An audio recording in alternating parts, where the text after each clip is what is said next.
शब्द आता है हेल्थ। हेल्थ की व्याख्या अभी अंजलि ने बताई, मुझे तो पक्की याद नहीं थी, मैंने भी वो लिख कर लाई। It is a state of complete physical, mental and social wellbeing and not merely absence of any disease or infirmity. That is good, ये तो व्याख्या है। लेकिन अब हिंदुइज्म के हिसाब से, अभी हिंदुइज्म के बारे में बाद में बात करेंगे, लेकिन हेल्थ के बारे में हिंदू कल्चर से, हिंदू संस्कृति के दृष्टि से यदि बात करनी है तो उसके लिए हिंदू संस्कृति में, हिंदी में या संस्कृत में उसके लिए पर्यायवाची शब्द क्या है, यह हम पहले देखें। हेल्थ कहते ही हमारे सामने शब्द आते हैं आरोग्य, और दूसरा शब्द आता है स्वास्थ्य। तो आरोग्य और स्वास्थ्य ये शब्द हमारे सामने आते हैं। आरोग्य कहते ही व्यक्ति का आरोग्य, समाज का आरोग्य, देश का आरोग्य, विश्व का आरोग्य, वर्ल्ड हेल्थ ऑर्गेनाइजेशन है ना, तो सारे विश्व के आरोग्य के बारे में चिंता करने वाली संस्था है। जिस दिन डॉक्टर उखड़कर जी ने मुझे बताया कि इस विषय पर आपको बोलना है, तो मेरे सामने सबसे बड़ा प्रश्न यह आया कि हेल्थ, जो जिसको हेल्थ कहते हैं, या मैं कोई डॉक्टर नहीं हूँ और हेल्थ के विषय में मुझे बोलने के लिए कह रहे हैं, तो निश्चित उनके मन में कुछ अलग होगा, और जो उनके मन में अलग होगा उसका चिंतन मेरे मन में आया कि मैंने किस बात पर बोलना है। हेल्थ पर बोलना है, इसका अर्थ स्वास्थ्य पर बोलना है।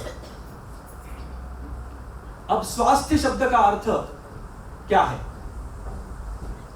स्वास्थ्य शब्द की परिभाषा जो की जाती है वो है स्वे तिष्ठति इति स्वस्थः। स्वस्थ की व्याख्या, स्वस्थ कौन है? स्वे तिष्ठति सः स्वस्थः, यानी जो स्व में रहता है वो स्वस्थ है। अब स्व में रहता है वो स्वस्थ है, ऐसा कहते ही स्व यानी क्या? फिर वही बात आ गई, स्व का अर्थ क्या होगा? तो स्व को जानना, यानी स्व यानी ये मैं स्वतः हम कहते हैं ना, मैं स्वयं, मैं। अब मैं कहते ही फिर मैं कौन? मैं कहते ही मेरा शरीर मेरे सामने पहले आता है, ये मैं हूं। फिर मेरा शरीर है तो मेरा मन मैं नहीं हूं क्या? ऑफ कोर्स मेरा मन भी मैं हूं, मेरी बुद्धि वो भी मैं हूं, दिखती नहीं है लेकिन वो मैं हूं।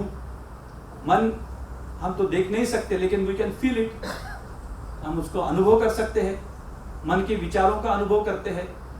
बुद्धि जो चिंतन करती है, विश्लेषण करती है, बुद्धि का कार्य है विश्लेषण करना, मन का कार्य है भाव निर्माण करना। मन में भाव निर्माण होते हैं और बुद्धि विश्लेषण करती है। तो मन बुद्धि ये दोनों भी मुझ में समाहित हो जाते हैं। तो मेरा शरीर, मेरा मन, मेरी बुद्धि, ये सब कुछ मैं हूं। मैं एक वाक्य आपके सामने कहता हूं, आप कृपया उसका अंग्रेजी में भाषांतर कीजिए। मैंने अपने दिवंगत पिता को उनके श्राद्ध दिन पिंडदान किया। Please translate into English. इसका ट्रांसलेशन नहीं हो सकता, और होता भी है तो भी उसके भाव नहीं आते। वो भाव जो उसमें अपेक्षित है वो भाव उसमें नहीं आ सकते। एक जन ने इसका ट्रांसलेशन किया था, I offered rice balls to my belated father on his death anniversary. ये भाव उसमें आ ही नहीं सकता। Yesterday I went to night club. Marathi में ट्रांसलेशन कीजिए। मैं किसी भाषा के बारे में कहना नहीं चाह रहा हूं, लेकिन जो शब्द जिसके साथ जुड़े हुए हैं, मैं नृत्यालय में गया था ये कहने से उसका वो अनुभव नहीं आएगा। अब स्वास्थ्य विषय की ओर हम चलते हैं। स्वास्थ्य शब्द की व्युत्पत्ति मैंने आपको बताई, स्वे तिष्ठति इति स्वस्थः। स्वयं में जो रहता है, तो इसका अर्थ पहले वो स्वयं को जानता है। एक कुछ तो भी ऐसा तत्व है, हम उसको जानते नहीं है। जिस स्व को हम नहीं जानते, मैथमेटिक्स में हमारे लिए बहुत आसान रहता है। Suppose this is equal to x, जो हम नहीं जानते उसको हम एक्स कह देते हैं और उसकी वैल्यू हम कैलकुलेट करते जाते हैं। कई बार लंबा लंबा चलता है फिर अंत में एक छोटी सी वैल्यू मिलती है, ये x है। तो वैसे ये स्व कौन है, इसका चिंतन करने के लिए बहुत लंबा जाना पड़ेगा, सूक्ष्म जाना पड़ेगा और विराट भी देखना पड़ेगा। क्योंकि जो स्व हम चिंतन करते हैं उसकी को अलग अलग शब्द है, उसी को आत्म तत्व कहते हैं कोई। अब वो आत्म तत्व इतना सूक्ष्म है, फिर वो है कि नहीं, यहां से लेके बात चलती है। जो देखा ही नहीं वो है कि नहीं, यहां से लेके बात चलेगी। लेकिन उसको जानना तो है, x की वैल्यू तो कैलकुलेट करना है, निकालना है उसको ढूंढ के।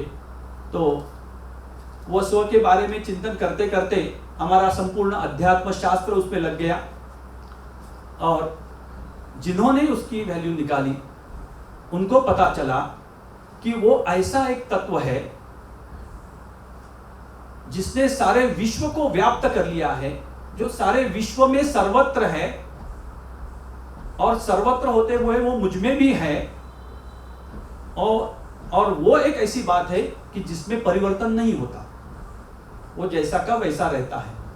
अब जब सत्य की व्याख्या की जाती है, सत्य क्या है, तो सत्य की व्याख्या करते समय ऐसा क्या कहते हैं कि जो काल और स्थल सापेक्ष नहीं है, काल और स्थल बदलने पर भी जो बदलता नहीं, वही सत्य है। तो ये हम सारा संसार जो हमारे आजू बाजू में देखते हैं, सारा विश्व देखिए, इसमें ऐसी कौन सी चीज है कि जो बदल नहीं रही। हमको लगता है हम यहाँ पर अभी स्थिर बैठे हैं, हम स्थिर तो बैठे यहाँ पर बैठे हैं, लेकिन हमारी पृथ्वी गोल घूम रही है, वो सूर्य के आजू बाजू में भी घूम रही, तो स्थिर कुछ नहीं है। हमारा शरीर वो हर क्षण बदलता जा रहा है, नए सेल्स आते हैं, पुराने जाते हैं, आपको ये मैं क्या बताऊं। तो ये परिवर्तन, इसमें एक ही बात हमको तो कांस्टेंट दिखती है, परिवर्तन इज कांस्टेंट, परिवर्तन सतत हो रहा है। तो वो एक स्थिर बात कौन सी है, उसको ढूंढना है। एक पाश्चात्य तत्ववेत्ता है, उनका वाक्य बड़ा अच्छा है। वे कहते हैं कि ये संसार परिवर्तनशील कैसा है, you can not wash your hands in the same river again. जिस नदी में हमने हाथ धोए तो बह गई, बदलता जा रहा है। तो इसमें वो सूक्ष्म तत्व जो नहीं बदल रहा, उसको हमको देखना है। उसको हम देखेंगे तो स्व का अर्थ जानेंगे, और स्व का अर्थ जानेंगे तब स्वस्थ का अर्थ जानेंगे। इतने गहराई में स्वस्थ का अर्थ गया।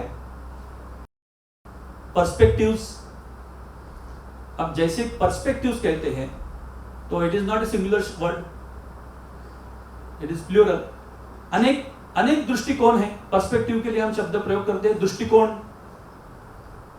तो दृष्टिकोण के लिए दृष्टि भी अलग अलग प्रकार की दृष्टि है।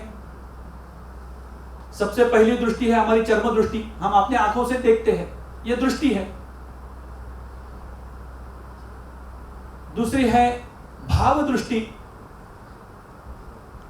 एक व्यक्ति की तरफ देखने की उसके माँ की दृष्टि अलग है, उसकी पत्नी की दृष्टि अलग है, उसके बहन की दृष्टि अलग है, उसके पिता की दृष्टि अलग है। तो हर एक की भाव दृष्टि अलग है। तो ये दूसरी दृष्टि हो गई। तो इसी के साथ साथ हमें और एक दृष्टि प्राप्त हुई है, हमारे विज्ञान की दृष्टि। विज्ञान की दृष्टि जो सामान्य दृष्टि से हम नहीं देख सकते, वो हम माइक्रोस्कोप से देखते हैं या टेलीस्कोप से दूर का देखते हैं, वो एक दृष्टि है। उसके अलावा विज्ञान में हम जैसे जैसे प्रयोग करते जाते हैं, कुछ बातें जानते जाते हैं, तो वो जानने से हमें ज्ञान प्राप्त होता है, यानी वो दृष्टि हमें प्राप्त होती है। जैसे हम यहाँ बैठे हैं, यहाँ वायु है, हम अनुभव कर रहे हैं, लेकिन इस वायु में ऑक्सीजन है, कार्बन डाइऑक्साइड है, नाइट्रोजन है। ये हम देख तो नहीं सकते आंखों से, लेकिन हम जानते हैं। यह हम किस दृष्टि से जानते हैं? हम विज्ञान की दृष्टि से जानते हैं। Smallest particle of any element is atom, हम बोलते हैं। अब वो एटम के अंदर भी झांक कर देखते हैं विज्ञान, और कहते हैं उसके अंदर भी प्रोटॉन्स है, न्यूट्रॉन्स है, इलेक्ट्रॉन्स है, इलेक्ट्रॉन्स घूमते रहते हैं, देखे नहीं है, लेकिन देखे विज्ञान दृष्टि से देखे हैं, उस पर प्रयोग करके वो सिद्ध किए हैं। जब तक कोई बात सिद्ध नहीं होती उसको विज्ञान में हम हाइपोथेसिस कहते हैं, और जब सिद्ध हो जाती है तो वो सिद्धांत हो जाता है। तो ये विज्ञान दृष्टि से हम अलग अलग बातें देखते हैं, यह विज्ञान की दृष्टि हो गई।